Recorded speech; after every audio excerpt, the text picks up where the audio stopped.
Lep pozdrav, spoštovane novinarji. Slovenska ljudska stranka ima dober mesec po svojem kongresu, danes delovno soboto, ki jo imamo tudi v Celju. Skupaj je zbrano celotno vodstvo Slovenske ljudske stranke, na moji levi in desni podpredsednici Jasmina Opec, Olga Franca, podpredsednik Janez Tomšič in pa vodja poslanske skupine gospod Prevc. Tudi namen današnjega srečanja je bil, da v 5 skupinah, ki smo jih tu prisotni vodili, opravimo temeljit pregled situacije v državi na področjih, ki so bila sledeča: javne finance, področje gospodarstva, se pravi kmetijstvo, gospodarstvo, infrastruktura, prostor. Tretja skupina se je ukvarjala z pravno državo, četrta s področjem šolstva, sociale in peta s področjem izobraževalnega sistema. Ključni namen je bil, da pogledamo stvari, ki smo jih zapisali v svoj program pred volitvami leta 2011, zapisali kasneje v našo koalicijsko pogodbo in tudi pogledali, kako so si zapisali v koalicijsko pogodbo kolegi, ki so sedaj na poziciji, in predvsem analizirali situacijo, kam mora Slovenija danes iti v teh zaostrenih pogojih. Sam mogoče samo še 2-3 poudarka z področja financ, katere sem sam tudi vodil. Ključno pri javnih financah se nam zdi, da si v Sloveniji končno nalijemo na tem področju čistega vina.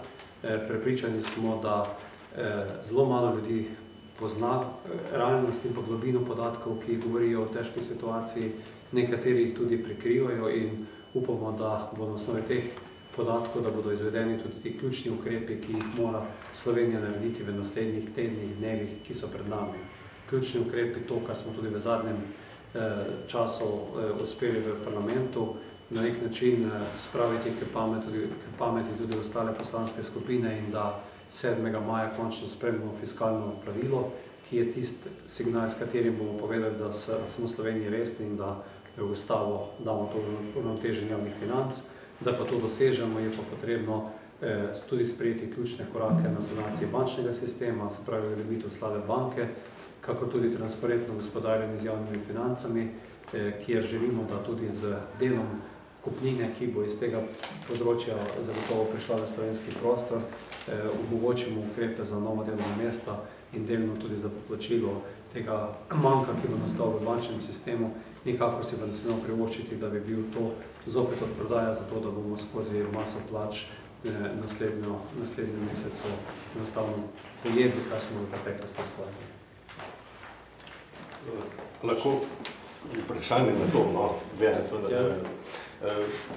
SLS, vaši stranki so marsikdaj očitali, da ste bili tisti, ki ste zavirali s tem poudarjanjem nacionalnega interesa to prodajo premoženja. Kako je zdaj, ko smo zgleda tik pred to prodajo, kakšno je vaše stališče, kaj bi država smela prodati in česa ne? Zagotovo se lahko strinjamo, da se je skozi leta pokazalo, da smo bili v Sloveniji slabi gospodarji državnega premoženja, da je bilo narejeno cela vrsta tudi napak pri samem tem vodenju in konec konca smo tudi prišli v neko situacijo, ko bo v Sloveniji del tega premoženja potrebno prodati. Prejšnja vlada je tudi zapisala v klasifikaciji premoženja kot izvedbenem delu Zakon o slovenskem državnem holdingu, pregled tistih naložb, katere ima namen prodati. Tako da v Slovenski ljudski stranki smo v koalicijski pogodbi pri ključnih naložbah v bančni sektor še zapisali 25% plus en delež, plus eno delnica. Ocenjujemo, da bo potrebno v tem trenutku skozi sam proces slabe banke najprej banke sanirati, v nadaljevanju pa tudi oceniti, ali bo prodaja možna po tem principu, se pravi, da ohranimo ta četrtinski delež, ali pa tudi zagotovo vsaj v eni banki to korekcijo narediti.